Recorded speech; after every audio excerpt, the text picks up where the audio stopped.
Hello, everyone. My name is Daniel Little, and I am one of the founders of Link My Books. In today's video, I'm going to be going through what you need to include on your UK VAT return from an Amazon seller's point of view. Now, just before we go any further, just a quick disclaimer here that I'm not an accountant or tax advisor, so this is just my own personal experience. I'm actually going to be talking you through one of our help documents where you'll be able to find a lot more information, but it's always a good idea to speak to your accountant. Okie dokie. So, the assumptions of this article is that it's written from the point of view that it's a UK-based business where the business has the VAT home country being the UK as well. They're using the more popular destination-based approach, which is the vast majority of businesses use that. And it's also assumed that the business holds VAT registrations in all of the countries where they store inventory. So if they are just selling from the UK, so they're only shipping inventory to the UK, Amazon FBA, then they hold a UK VAT registration. If they're, for example, also storing inventory in Germany, they'll hold one there. If they're pan-EU, they'll hold one in all 7 pan-EU fulfillment countries. Okay, so the first section would be to include your sales figures. Now, to include your sales figures, you're going to need to break them down into various different groups. So within Link My Books, the way that we do this is we use taxable jurisdictions.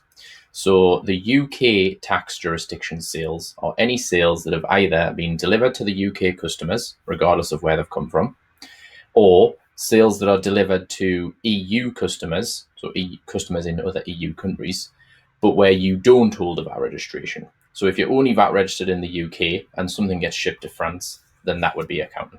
That would be a EU customer, but if the EU don't hold a VAT registration in France, and it would have to be dispatched from the UK, and therefore it's still UK VATable, because what happens is the VAT is determined by the destination, which is France, but because you don't hold a VAT registration there, then it falls back to where it was shipped from, which was the UK. So they would both go into UK taxable jurisdiction sales. And for those sales, unless you are selling reduced rate products or zero rated products, then it's likely going to be 20% VAT on income. Now, by using 20% VAT on income, which is the zero rate, if you're on QuickBooks, it's called 20% standard. They will then be recorded, those transactions will be recorded, the VAT at 20% in box 1 of the VAT return and the net sale to box 6. And Xero and QuickBooks will do that automatically for you as soon as you apply those tax rates. So that's your UK tax jurisdiction sales.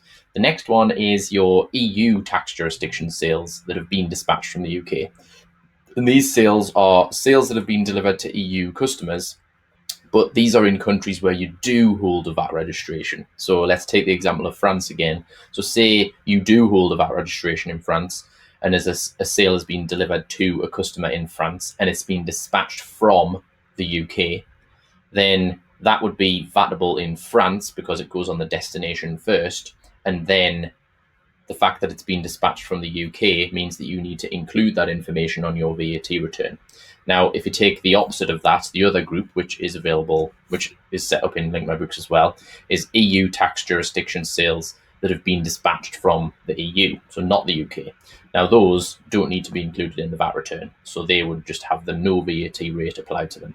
Whereas these ones where they've been dispatched from the EU, they've been dispatched from the UK, but they've gone to an EU country where you do hold a VAT registration, if you do, then they would need zero rated income applied to them. So in Xero, that's zero rated income. In QuickBooks, it's called zero rated 0%.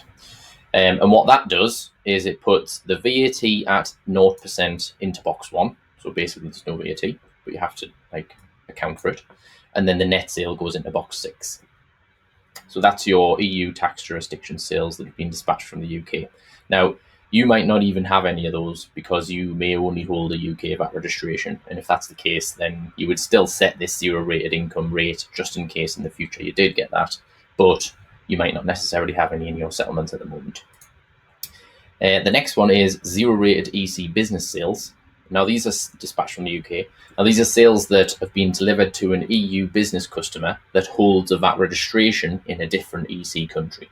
So let's take the example of France again. So say you've got a French business customer who's VAT registered in France, and your sale has been dispatched from the UK and it's gone to them, and they have input their VAT number on Amazon, and therefore Amazon has zero rated the sale for them, so they won't actually pay any VAT on that sale, so they'll get the net price. So you need to account for that, and the way that we do that is, again, we do it as a zero rated income on Zero and zero rated 0% on QuickBooks. And again, the same applies there, where the VAT at 0% goes to box 1 and the net sale goes to box 6. However, these ones are slightly different because you also need to take into account that these are what are called EC sales. Now, if you have any of these, then you will be required by HMRC to submit a monthly EC sales list.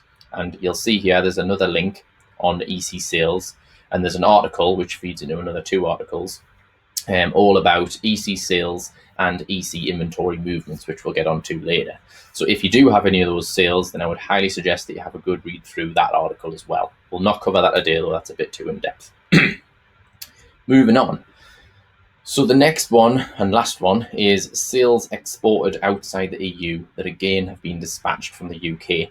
So these are sales that have gone to customers outside of the European Union. So that could be Norway, could be Hong Kong, could be Australia, could be America, wherever, that have been dispatched from the UK. And you might think, oh, well, I don't have any of those because I only sell on Amazon.co.uk or I only sell in Europe. But you might be wrong, because Amazon recently launched the Amazon Global platform, whereby unless you opt out, they will take any of your items and they will start to ship them worldwide, basically. So you may well have some of these sales, and if you do, it's a good thing, because Amazon again will zero rate these sales, so they won't be charging VAT to these customers, and therefore you should not be paying VAT on these sales. So again, they'll go down as zero rated income or zero rated 0% within QuickBooks. Same applies again, box where 1 for the 0% VAT and box 6 for the net sale. So that would be all your sales. Now you might be thinking, well, what about all the things that are dispatched from outside of the UK for these? Well, yes, you're right. We do have basically direct opposites of these. So we have EU tax jurisdiction sales that have been dispatched from the EU and not the UK. Zero rated EC business sales that have been dispatched from the EU and not the UK. And then the sales exported outside the EU that have been dispatched from the EU and not the UK.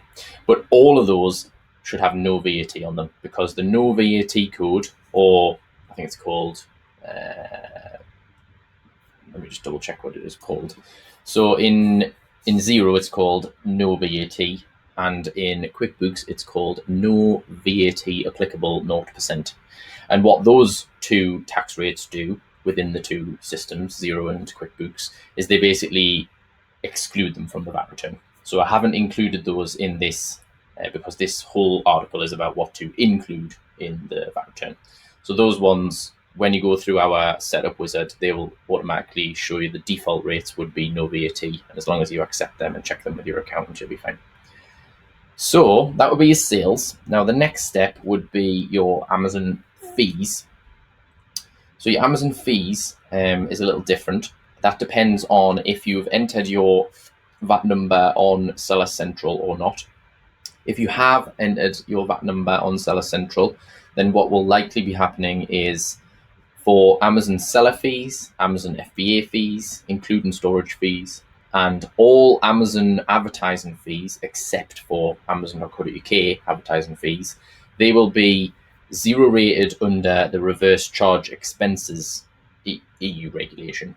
And what that means is that if you were to look at your merchant VAT invoice, fulfillment by Amazon VAT invoice, or product ads VAT invoice from any of the other marketplaces, but not the UK, then what you would find is that they will have a little sentence on the bottom that says something like reverse charged under EC regulation 44, I think it is. And we'll go through that in a second as to how to determine this. But what those will mean is that in Zero, you'll have reverse charge expenses 20%, and in QuickBooks, you would have reverse charge services 20%.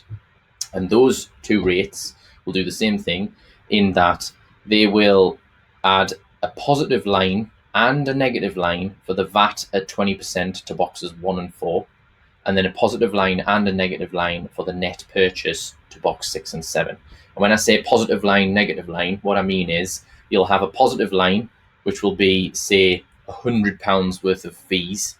So the VAT would be £20, and the net was £100. Sorry, so the VAT would be 20% of that, so £20, and the net would be £100. So what would happen is plus £20 would be allocated to the 20% tax rate in box 1 and 4 under reverse charge expenses, and then it would be negatived back off. So it would be like netted back down.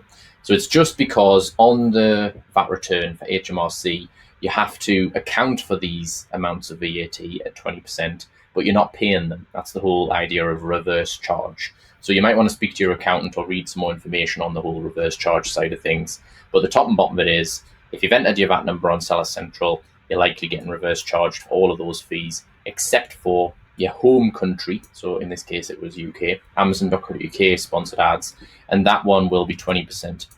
And the reason for this is because when Amazon are charging you for all of these fees, they are charging you from their Luxembourg entity.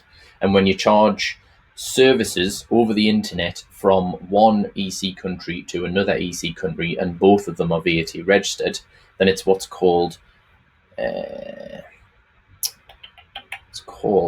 intra EU B2B supply of services. So basically, because they are supplying you services over the internet and it's business to business, and both of the businesses are VAT registered, one's in one country and one's in another country, there's no VAT, it's reverse charged. And so that's what they do. And the 20% VAT on expenses on the advertising costs is because they bill you those from your home country. So they bill you them from Amazon UK Marketing Limited. And therefore it's UK to UK, and they have to apply 20% VAT. And with that one, it would basically do 20% VAT to box 4 and the net purchase to box 7. Now, if you haven't entered your VAT number on Seller Central, then you'll have 20% VAT on expenses on all fees. And so you would have the same 20% to box 4 and the net purchase to box 7. And so the way to check that is, if you know you've entered your VAT number on Seller Central, then you're pretty much good. You might want to double check it, but it's very likely that the first instance will apply. It's quite easy to check though. You log into Seller Central, you go to Reports, Tax Document Library, Seller Fee Invoices. You'll see a page that looks a bit like this. If you've got a VAT number in the payer registration column, obviously this is just a fake one I've just made up, then you have entered your VAT number on Seller Central. And what you'll find is that if you viewed any of these invoices, you'll see that little sentence that I was talking about, the EC Regulation 44, and there'll be a 0% VAT on them. That means it's reverse charged. Now, if you look at your UK Amazon UK advertising fees, which is your product ads VAT invoice, then you'll see that it's billed from Amazon Online UK Limited, with a UK VAT number on Amazon's side and a UK VAT number on your side, and therefore that'll have 20% on it. So again, you could view that one and double check it. Now, if you haven't entered your VAT number on Seller Central, that payer registration column will just be completely blank. And therefore, even though it's Luxembourg they're billing you from, because they don't have your UK VAT number available, then they have to charge you the local VAT, which is 20% UK VAT. Okay, so have a read through this section and you'll understand that a bit more. So then the last part of your figures to include in your UK VAT return would be if you are storing inventory in anywhere else apart from the UK. So that could be that you're storing it in Germany, or it could be that you're shipping it to the UK, but you're on Pan-EU program and therefore it's being shipped out by Amazon to all the other countries, which is Germany, France, Italy, Spain, Czech Republic, Poland. Now, if you're on either of those things, then EC inventory movement also needs to be included in your UK VAT return. And what that is basically when you ship, or when you or Amazon move goods between warehouses. So if you move them from the UK to an EU VAT registered, if you move them from the UK to an other EU fulfillment centre, then that's classed as an export. And if you do the opposite, it's an import. So for imports, they are basically classed as intra-EU B2B purchase of goods. Even though the two businesses are technically both your business, it's effectively your goods are being imported from, let's say, your German VAT number, and they're being imported to your UK VAT number. And therefore, you need to account for those on your UK VAT return and then also on your German VAT return, but that's likely been handled by someone like Avalara, Avask, VAT Live, or even maybe VAT services on Amazon themselves. We are just focusing on what to do in your UK VAT return here. So those, the imports, would be what are called EC acquisitions 20% on zero, and in QuickBooks it would be 20% ECG, which is EC goods standard. And what that does is it basically does this positive negative thing again, where it puts the VAT in boxes 2 and 4, and it puts the net purchase in box 7 and 9. And so when you're thinking about what the amount actually is, they are the cost price of the items. So the way that our system handles this is that we have a page which is called the EC sales and EC inventory movements page. And if you've entered your product costs onto our system, then we will be able to see from your VAT transactions report all of the fulfillment transfers between the warehouses, and therefore be able to allocate a cost per item that's been transferred between and come up with a summary. So we'll be able to show you that these are the amounts that have transferred from Poland to the UK and from the UK to Poland, for example. And then for the exported goods, it's the same, but it's the opposite way around. So these are EU, intra-EU, B2B supply of goods, because you are exporting them from the UK to one of your other VAT registrations. It works in exactly the same way with the cost price of the items being moved. And this time it's what's classed as zero-rated EC goods income. And in QuickBooks, it is EC goods zero rated. And what that does is it puts those into the VAT return in box 6 and box 8. Now, using this rate, the zero rated EC goods income rate, now that's what's classed as an EC sales tax type. So when you use that rate within Xero or in QuickBooks, it will add these things into your EC sales list. So not only will you be dealing with the EC sales, which we talked about up here, these ones, the zero rated EC business sales, which you'll need to read this article for what you do with those.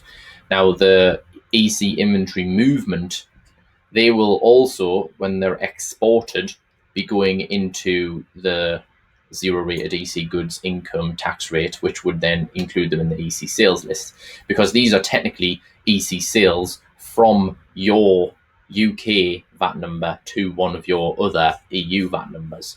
So what you'll then be needing to do is, when you've added those into when you follow the process to put these EC inventory movements into Xero, which is linked at the bottom here, EC sales and movements, and you can learn more about the actions to take on them here. So you need to follow that. But once they're in Xero, then you'll also need to apply the VAT numbers of your other VAT registrations to them. But that's maybe a little bit over the top for now, because this might not even apply to lots of people who are listening to this. So again, I'll probably just refer you back to the EC sales and movements article if you need any more information on this, or reach out to support. So the question still sort of stands is, does Link My Books handle all of the above for me? And the short answer is yes, for all the sales data. So for all the stuff that we talked about up here, so UK tax jurisdiction sales, EU tax jurisdiction sales, zero rated sales, sales that are exported outside the EU, they're all handled in terms of the VAT return, not the EC sales list, because that was something that was said for these ones. You need to refer to the EC sales list bit. But for the VAT return, they'll all be correct. And then for the likes of the EC sales and inventory movements, that will need, that's partially yes, because we do show you the information. So on the EC sales page, we'll show you a list of all your sales that are EC sales, and we'll show you all your EC inventory movements. But you need to do some manual work as it stands at the moment. We are working on automating both of these things as well. But as it stands at the moment, 13th of February 2020, it's a process that you'd have to do manually. And that is, again, it's in this article here. So if you had a look at this article, the EC sales list, no, it's not what I'm talking about. and the EC article, this one here, sorry. So it'll tell you in here all about how the page works and what to do with them. So hopefully this video has been helpful in terms of you can go and have a look at this article yourself, have a good read through it. But I just wanted to try something new in that I basically talk through and discuss one of the more complex articles that we've got. If this video is helpful, then please do give it a thumbs up. And in the comments box, please let me know if you've got any other articles that you would like me to go through like this. More than happy to discuss them. So yes, and make sure you subscribe to the channel, because the more and more of these videos that I'll make, I'll be putting them straight on the YouTube channel, and hopefully they can help you out and answer any questions that you might have. If you need any support on Link My Books, then please get in touch by support@linkmybooks.com. And if you want to sign up for Link My Books, you can go to linkmybooks.com and you can click the sign up for free 14-day trial. Thank you very, very much, everyone, and I will see you in the next one.